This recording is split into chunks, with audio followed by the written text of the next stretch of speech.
Gadis ini menemukan sarang telur angsa yang besar. Lingkungan sekitarnya baru saja dihancurkan oleh manusia. Angsa yang mati pun mati, dan yang kabur pun kabur. Sang gadis dengan cepat mencari kantong kain, dan memasukkan telur angsa itu dengan hati-hati. Lalu membawanya pulang ke rumah. Tapi bukan untuk digoreng. Sang gadis membungkus telurnya dengan baju, lalu memasukkannya ke dalam lemari. Di saat ayahnya sedang bekerja, dia diam-diam mengambil lampu ayahnya, lalu menyalakan lampu tersebut, dan meletakkannya di bawah lemari. Inkubator sederhana pun selesai dibuat. Melihat senyuman sang gadis, aku curiga kalau dia mau makan bebek bakar. Keesokannya di saat sang gadis sekolah, anak angsa itu akhirnya menetas dari telur. Di malam hari dia diam-diam pergi ke gudang, membuka lemari itu dan melihat makhluk yang sangat lucu. Dia pun semakin ingin memelihara mereka. Keluarganya dengan cepat menyadari bahwa si gadis itu menghilang. Lekas keluar rumah untuk mencarinya. Terakhir mereka menemukan dia di gudang dan sedang tidur. Di sekelilingnya dikelilingi oleh sekelompok anak angsa yang baru saja keluar dari inkubator. Sang ayah menyelimutinya dan bersiap untuk pergi. Tetapi sang gadis itu kebangun. Dia melihat ayahnya dengan penuh harapan, ingin memelihara mereka. Ayahnya tidak tega untuk menolaknya. Keesokan pagi, sang gadis memindahkan mereka ke dalam rumah, memberi mereka makan seperti ke anak bebek. Ayahnya turun lantai sebelum anaknya berangkat sekolah, dan dia mengingatkan ayahnya, berikan makan tiap 2 jam sekali. Ayah melihatnya meja yang penuh, hanya bisa mengiyakan anaknya. Seekor anak angsa itu pun mematuk jenggotnya. Tidak bisa apa-apa, sang ayah menemukan administrasi hewan. Setelah memperjelaskan situasinya, orang itu menyatakan bahwa itu agak repot, dan berkata setelah beberapa hari akan datang ke rumah untuk melihat. Sang gadis dan anak-anak angsa itu berinteraksi dengan sangat baik. Anak-anak angsa itu menganggap sang gadis sebagai mama, mengikutinya dari belakang. Kedua kaki berlari beserta bayangan. Ada 1 ekor yang tidak sengaja ketinggalan dari kelompok. Sang gadis membawa mereka bermain di rerumputan. Para anak angsa tetap mengikutinya dari belakang. Itu membuat sang ayah merasa aneh. Malam hari, petugas dari administrasi hewan datang ke rumah. Berkata memelihara angsa liar itu ilegal. Bila ingin memelihara mereka harus memotong sayapnya. Tidak boleh membiarkan mereka terbang. Dia berkata sambil memegang gunting kuku. Menangkap 1 ekor anak angsa, melebarkan sayapnya, dan dia bersiap menggunakan gunting kuku, memotong sayap anak angsa itu. Untungnya si gadis langsung bertindak. Ayah langsung membawa laki-laki itu keluar. Sang gadis juga langsung memeluk anak-anak angsanya, dan memindahkannya ke kamar mandi. Petugas itu masih tidak berhenti membuat keributan di depan rumah. Ayah pun langsung mengusirnya. Setelah itu dia langsung ke arah kamar mandi, meminta maaf ke anaknya dengan sabar. Dia juga tidak kepikiran akan menjadi seperti ini, dan berjanji tidak akan membiarkan anak-anak angsa itu terluka. Tetapi anaknya tetap saja tidak mau membukakan pintu. Di malam hari, anak angsa itu suka bermain di air. Dia langsung tidur di dalam bak mandi. Dan masih ada 1 ekor anak angsa lari ke atas kloset, dan terpeleset ke dalam air. Para anak angsa sayapnya mulai tumbuh. Setiap hari sang gadis selalu membawa mereka berlarian di rumput.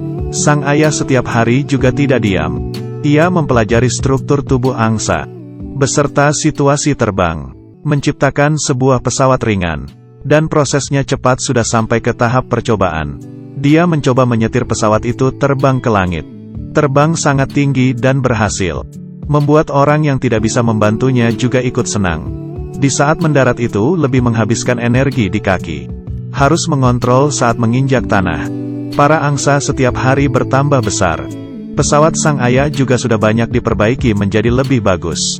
Tidak hanya bisa duduk di pesawat, tetapi juga ada ditambah roda. Penerbangannya pun berhasil. Di malam hari dia mencari anaknya, mengatakan tentang pemikirannya. Dia ingin menggunakan pesawat untuk memindahkan para angsa. Biarkan mereka mengikuti naluri. Anaknya tetap ingin mereka tetap berada di sisinya. Tetapi seperti ini para angsa hanya bisa dipotong sayapnya. Anaknya pun akhirnya mengiyakan untuk membantunya. Setiap hari ayah berpura-pura menjadi pesawat di sekeliling para angsa agar mereka menjadi lebih familiar. Tetapi tiap kali dia selalu gagal. Tidak bisa apa-apa, jadinya anaknya memakai baju ayahnya. Dan mengarahkan para angsa itu berlari ke depan. Lalu disambungkan ke ayahnya. Kali ini pun berhasil. Para angsa mengikuti dari belakang sang ayah. Akhirnya ayah pun bisa merasakannya. Bahagianya menjadi seorang ibu. Hubungan anak dan ayah ini juga ada kehangatan. Selanjutnya ayah datang lagi dengan membawa sesuatu yang berbentuk pesawat. Dan membiarkan para angsa latihan dan mengikutinya dari belakang. Selanjutnya dengan cara suara, membiarkan mereka agar terbiasa dengan suara mesin yang bergerak. Latihan ini sangat berhasil. Anak angsa pun akhirnya menjadi angsa dewasa. Di saat ayah menyetir pesawat, terbang ke langit, tidak ada seekor angsa pun yang mengikutinya. Sudah melewati beberapa percobaan. Mereka mengemudi di belakang. Semuanya gagal. Sang gadis curiga mungkin itu salahnya sendiri. Lalu mencari sebuah tempat untuk bersembunyi. Tetapi setelah tidak berapa lama, semua angsa datang ke sebelahnya. Ternyata para angsa hanya mengikutinya saja. Di saat sang ayah merasakan kegagalannya, sang gadis menyalakan pesawat. Semua angsa pun mengikutinya. Tetapi dia sama sekali tidak bisa mengontrol pesawat itu. Baru sebentar saja langsung jatuh ke bawah. Sang ayah berlari memeriksanya. Untung saja tidak terluka. Meskipun terbangnya gagal, tetapi dia sudah membuktikan ada satu cara yang bisa berhasil. Di malam hari sang ayah memutuskan untuk membuat satu pesawat lagi. Ayah ini sangatlah baik, mengajari anaknya bagaimana cara mengontrol pesawat, demi untuk memindahkan para angsa. Dan dari awal sama sekali tidak ada orang yang bisa berhasil. Para angsa melihat gadis itu terbang ke langit, menggigit tali pintu kandang hingga terbuka, lalu segera mengikutinya dari belakang. Mereka bersama-sama terbang di langit. Terbang melewati sebuah sawah. Hal ini sangatlah berhasil. Mereka menemukan sebuah suaka burung. Tetapi di sini sudah ditempati oleh developer. Bila setelah tanggal 1 November tidak ada seekor burung pun yang muncul, kita akan mulai proses pembangunan. Hal ini membuat mereka mendapatkan sebuah harapan. Perjalanan sejauh 300 km. Mereka sudah merencanakan rute mereka dahulu. Memutuskan untuk berangkat di tanggal 22. Sebelum berangkat masih tetap harus melatih para angsa. Tetapi di saat latihan, ada seekor angsa menabrak pesawat sang gadis dan jatuh ke dalam hutan. Dia membawa pulang terlebih dahulu para angsa yang lain. Di malam hari baru kembali lagi ke hutan untuk mencarinya. Tetapi petugas administrasi hewan memanfaatkan situasi di saat mereka tidak ada. Menangkap semua angsa pergi. Sang gadis sudah menemukan angsa yang terluka.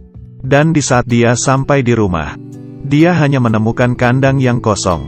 Dan semua angsa sudah dikurung di depan administrasi hewan. Tetapi rencana tetap harus dijalankan. Mereka mengalihkan perhatian petugas. Dan yang lainnya memanfaatkan kesempatan tersebut untuk melepaskan para angsa. Sang gadis menyetir pesawat itu datang. Para angsa pun langsung terbang mengikutinya. Sekarang sudah tidak ada orang yang bisa menghalanginya. Perjalanan selama pemindahan juga tidak lancar. Mereka mengejar untuk terbang sejauh 120 km sebelum matahari terbenam. Melintasi Danau Ontario, mereka terbang melewati kota. Dengan cepat sudah sore hari. Harus mencari tempat untuk mendarat sebelum malam hari. Saat ini, pangkalan militer di danau telah menemukan mereka dan mengaktifkan kewaspadaan penuh. Mereka pun mendarat dengan megah, lalu segera dikendalikan. Tetapi para angsa menarik rasa perhatian para militer. Bahkan foto bersama mereka. Dengan begini ayah dan anak membawa sekelompok angsa. Berita tentang pembobolan pangkalan dengan cepat dilaporkan oleh tim media. Mereka juga mendapat perhatian dari masyarakat. Di perjalanan terbang mereka, mereka juga bisa menikmati pemandangan indah alam. Dengan cepat mereka bertemu dengan sekelompok angsa liar. Para angsa dengan natural melewatinya. Sang gadis juga menyadari pemburu di tepi sungai. Di saat mereka menembak para angsa, sang gadis menyetir pesawatnya dan beristirahat di sini. Seorang wanita mengetahui tentang cerita mereka dan memberikan mereka bantuan. Keesokannya sang gadis memanggil para angsa. Mereka sudah mau berangkat lagi. Tetapi tidak berapa lama, di depan muncul kabut tebal. Mereka hampir menabrak gedung tinggi. Untungnya mereka berhasil kembali ke jalan yang benar. Dan para pecinta burung disuaka. Dengan developer melancarkan konfrontasi yang sengit. Dan sekarang jarak mereka ke tujuan hanya tinggal 20 km. Tetapi pesawat Sang Ai tiba-tiba muncul suara rusak, dan langsung jatuh ke sawah. Sang gadis dengan cepat mendarat dan pergi memeriksa. Untungnya bau ayahnya hanya terkilir. Tetapi perjalanan selanjutnya, hanya bisa bergantung kepada dia saja. Sang gadis terbang melewati kota kecil. Orang-orang di kota kecil itu melambaikan tangannya ke mereka. Pemandangan di sepanjang jalan tidak bisa mengecewakan orang.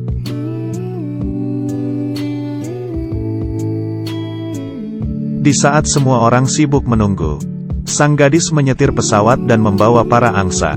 Semua orang langsung minggir memberikan mereka jalan. Kesempatan developer pun gagal. Para angsa langsung mendarat di danau. Di sini sudah menjadi rumah baru mereka. Film ini didasarkan pada kejadian nyata. Kita tidak bisa membayangkan tanpa adanya burung. Dunia ini akan menjadi seperti apa. Dan aku juga sungguh berharap, di langit biru yang sama, adalah rumah bagi manusia dan burung. Bukan hanya untuk manusia, tetapi juga untuk masa depan yang lebih baik.